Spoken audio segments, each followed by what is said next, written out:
When William Lantrip was younger, his life revolved around professional bodybuilding. I got to grow up watching Arnold Schwarzenegger and Lou Ferrigno and all those guys on TV, and that's what I wanted to do. He turned that passion into a career by the time he married Jesslyn. But they both brought a large amount of debt into the marriage. We had credit cards, and I had college debt. We had car loans. We were probably at least $30,000, $40,000 in debt. And I took it on for me. I took it on as I was the leader of the household, I was the husband, it was my responsibility. And so it felt like a rock that was pulling me down to the bottom of the ocean. It was just heavy. I just had a very unwise mentality, which was that most people live in debt. And as long as you can afford the monthly payments, that everything's gonna be okay. But everything wasn't okay. As they continued to spend, their debt continued to grow. One day, while watching the 700 Club, Jesslyn heard Pat teach about the importance of tithing. Pat is so good about teaching on tithing. So when I began to understand the principles, I began to desire to do that. Jesslyn began tithing on her income from being a nurse. William soon did the same. I'm telling you, the light bulb moment for me was I came into the house one day, and it was a lunchtime, and they were talking about tithing and giving. And she had already been praying, and we'd been arguing about it.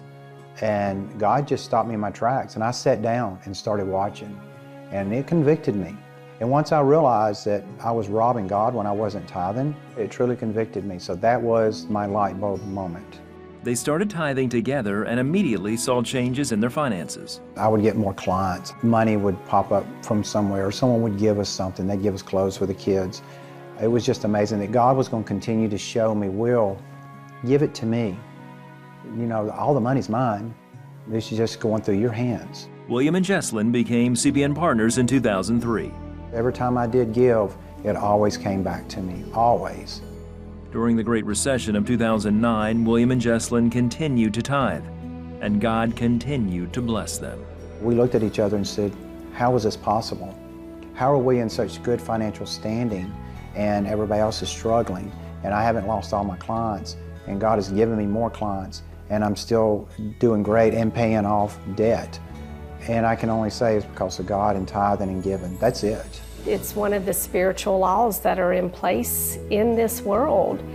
You sow and you reap, you give and you get. Whether you believe in it or not doesn't change. The spiritual law has been put into place and it works. And God gives back more than what you could give. Today, William owns the Willpower Fitness Gym and loves to help people get in shape. He and Jesslyn are totally debt-free, and their income has doubled since they started tithing. They have zero credit card debt, and their home is paid for. I went from thinking that the church can't have my money, that it's my money, to going, it's all God's money, and it's easy to give when it's all God's money because He's going to take care of me. He takes care of my needs.